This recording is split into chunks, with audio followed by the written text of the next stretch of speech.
সোনালি রোদের আরেকটি সকালে আমার এই ছোট্ট পরিবারের সকল সদস্যকে জানাই সুস্বাগতম। আমার আরেকটি নতুন দিন, আরেকটি নতুন ভ্লগে তোমরা সাথে আছো এবং আমি জানি তোমরা পাশে থাকবে। তো সকাল সকাল ঘুম থেকে উঠেই পুজো আর্চা শেষ করে তারপর আসলাম চাটা করার জন্য। আর আমি তো বলি যে গরম জল সকালবেলা না খেলে আমার হয় না, গরম জলটা খেয়েই তারপর চাটা করে নিচ্ছি। তো ও আবার চা খেয়ে বেরোবে, আবার মা কাজ করছে, ওই জন্য মা পরে খাবে, তো আগে ওকে চাটা দিলাম, সাথে আমিও খেয়ে নেব। আর সকালের আমাদের এই দুজনের মুহূর্তটা কিন্তু আমাদের দুজনের জন্য বিশেষ কেন সেটাও বলছি। কারণ সারা দিন আমি আমার কাছে থাকি, ও ওর কাছে থাকে, যে যার মতো করে থাকে। এই সকালটা শুরু হওয়ার পরই না আমরা একসাথে যখন বসে ব্রেকফাস্ট করি কিংবা চা খাই, সেই মুহূর্তটাতে আমরা সারা দিনের একটা ডিসকাশন করি, কে কী করবে, কে কোথায় যাবে, কার আজকে কী কাজ, এটা করতে হবে, কালকে কেমন ছিল, অ্যান্ড অল সব কিছুই। আমি মনে করি প্রত্যেকটি মানুষের জীবনে, হোক হাজব্যান্ড ওয়াইফ, বন্ধুবান্ধব, বাবা মা, পরিবারের অন্য সদস্য, সবার জীবনে না দিনের শেষে কিংবা শুরুতে এরকম একটা মুহূর্ত থাকা অত্যন্ত প্রয়োজনীয়। Hello, good morning, welcome to রূপকথা.in। তো আজকে শুভ নববর্ষ, মানে তোমরা আমার এই ব্লগটা দেখছো নববর্ষের দিন, তো ওই জন্য সবাইকে জানাই শুভ নববর্ষের অনেক অনেক শুভেচ্ছা এবং বড়দেরকে আমার প্রণাম। তো প্রণাম জানিয়ে আজকে আর আমি ব্লগটা শুরু করছি কি অলরেডি শুরু হয়ে গেছে, তোমরা দেখতেই পাচ্ছ। তো সবাইকে বলবো ঠাকুরের কাছে প্রে করো, নিজেরা চেষ্টা করো যেন এই বছরটা তোমাদের খুব খুব ভালো যায়। ঠাকুর যেন সবাইকে সুস্থ রাখে, সবাই যেন সুস্বাস্থ্যের সহিত ভালো থাকতে পারো, সুখে থাকতে পারো।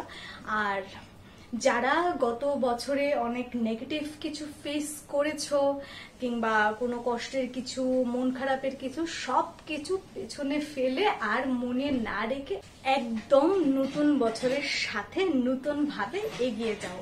আর যারা পড়াশুনো করছো তাদেরকে আমি বলবো এবছর আরো ভালোভাবে পড়াশুনো করো। তো চলো বেশি বকবক না করে আজকের দিনটা শুরু করি।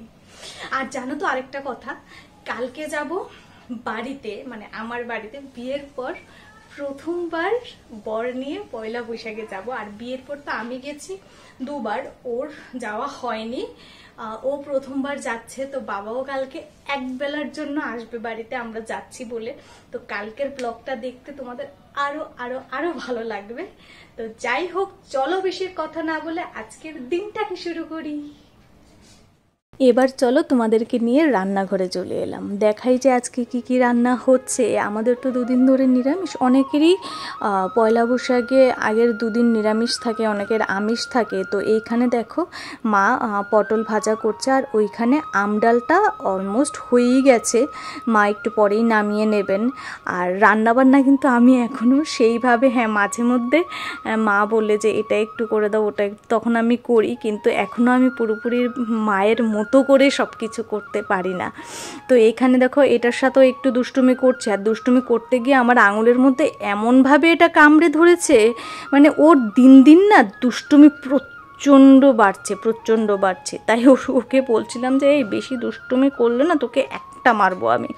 তো যাই হোক, ওর সাথে দুষ্টুমি করে তারপর মা আবার হঠাৎ করে মার একটা ফোন আসলো, মামার বাড়িতে চলে গেল। তো এখানে মাই কাঁঠালটা কাটছিল, কারণ আমি তো মায়ের মতো করে কাটতে পারি না, তবে হ্যাঁ আমি আমার মতো করে কাটার চেষ্টা করছি। আমি আবার মনে মনে ভাবছি জানো তো, যে মা এসে যদি দেখে যে কাটাগুলো হয়নি তাহলে কি বলবে। কিন্তু আমার মা, মানে আমি কোন জন্মে যে আমি কি ভালো কাজ করেছি আমি জানি না, মানে এরকম একটা বাড়ি ঠাকুর আমার জন্য ঠিক করে রেখেছিল, এরকম দুজন মা বাবা, মানে তারা খুব খুব সফট হার্টের মানুষ জানো তো। তো যাই হোক, এসব কথায় এখন না গিয়ে, এসব কথায় গেলে ব্লগটা প্রচণ্ড বড় হয়ে যাবে, আমি কথা বলতেই থাকবো। তো কাঁঠালগুলি কেটে নিলাম, আর এখানে আবার ছিমের বিচি গুলি মা সিদ্ধ করতে বলেছিল। এটা কাঁঠালের তরকারি, অনেকে আবার কাঁঠালের তরকারিও বলে, অনেকে আবার এঁচোড়ও বলে।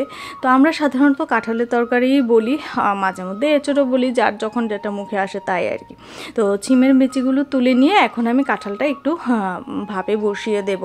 ভাপে দেওয়ার কারণ হলো কাঁঠালটা একটু নরম হলে ভালো, আর ডিরেক্টলি যদি তুমি সবজিটা করো তাহলে এটা সিদ্ধ হতে না অনেকটা টাইম নেয়। তো আমি একটু নুন আর একটু হলুদ দিয়ে দিয়েছি, নুন দিলে সিদ্ধটা তাড়াতাড়ি হবে, আর হলুদটা দিয়েছি। আমাকে আমার ওই বাড়ির মা বলে যে হলুদটা দিলে নাকি কাঁঠাল থেকে যে কষটা ওঠে অনেক সময় একটু কালচে কালচে ভাব হয়ে যায়, হলুদটা দিলে নাকি সেটা হয় না।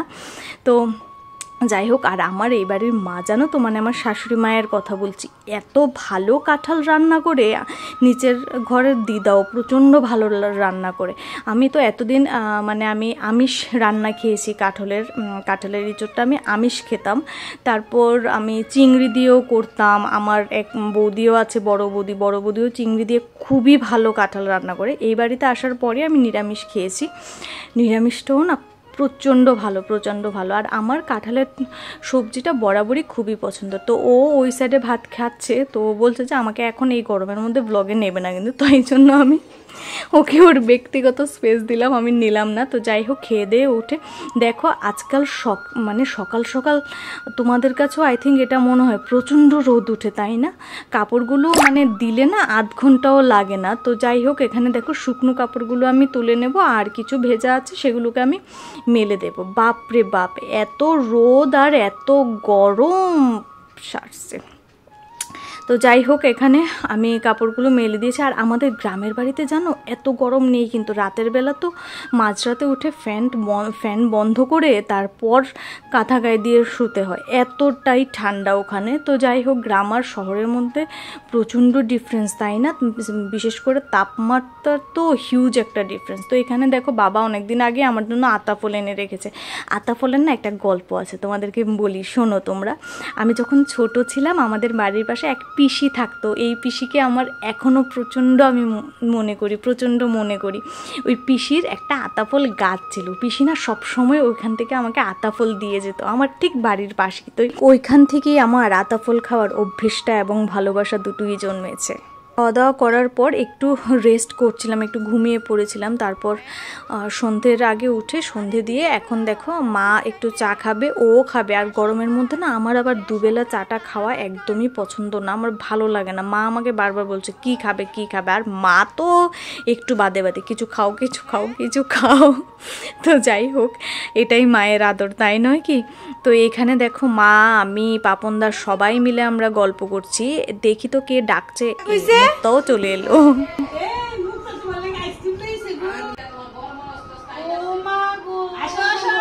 আইও, আমি মাত্র কইতাছি বর্মাদি আয়ে না। এইখানে দেখো মুক্তা আবার আসার সময় আমার জন্য আইসক্রিম নিয়ে এসেছে। তো ভালোই হলো, এই গরমে আইসক্রিমটা খেতে অন্তত ভালো লাগবে। আর চাটা তো প্রচণ্ড মানে গরমের মধ্যে আরও গরম, ওই জন্য ভালো লাগে না। তো এখানে বসে আমরা একটু আড্ডা মারছিলাম, আর ও এই সাইডে বসে আছে। আর ও সবসময় ব্লগে আসতে একদমই কমফোর্টেবল ফিল করে না, কিন্তু ও কিন্তু আমাকে ভীষণ অ্যাপ্রিসিয়েট করে, জানো তো। আমি যদি কোনোদিন ব্লগ মিসও দিই, ও আমাকে এই আজকে ব্লগ করেনি, শুধু ও নয়, আমার এই বাড়ির সবাই, ওরা খুব পছন্দ করে যে আমি ব্লগ করি, ওরাও খুব সাথ দেয় আমার, জানো তো। তো যাই হোক, এখানে দেখো কালকে তো ওই যে বললাম বাড়ি যাব, তো মা বাবা সবার জন্যই কাপড় কিনেছি, এই বাড়ির মা বাবার জন্যও কিনেছি। তো এই বাড়ির মা বাবার জন্য গুছিয়ে রেখে আর বাকিগুলো ব্যাগটা গুছিয়ে রাখছি। কালকে তো সকাল সকাল যাব, তো বেরোতে যেন লেট না হয়। তো চলো আজকের এই ছোট্ট ব্লগটি ব্যাগ গুছানোর সাথে সাথেই আমি শেষ করছি। তোমাদের যদি ভালো লাগে to like, share and subscribe, আর সাবস্ক্রাইবটা প্লিজ করে দিও। আর আরেকটা খুশির খবর হলো, আমরা 500 সাবস্ক্রাইবার কিন্তু ক্রস করে গেছি। তো যাই হোক, তোমরা এইভাবেই সব সময় আমার পাশে থেকো, আমিও তোমাদের পাশে অলওয়েজ থাকবো, আই প্রমিস। তো এখানে দেখো ব্যাগ গোছানো আমার অলমোস্ট শেষ, আর মার সাথে একটু খুনসুটি করছিলাম ব্যাগটা কাঁধে নিয়ে, যে মা আমি চলে যাচ্ছি এক্ষুনি। তো যাই হোক, চলো এই খুনসুটি আর মজার সাথে, ভালোবাসার সাথে আজকের এই ব্লগটা শেষ করছি। কালকে ফিরে আসবো উইথ এ নতুন দিন অ্যান্ড উইথ এ নতুন ব্লগ। সো তোমরা সবাই খুব খুব খুব ভালো থাকো। আবারও শুভ নববর্ষের অনেক অনেক অনেক শুভেচ্ছা। চলো টাটা।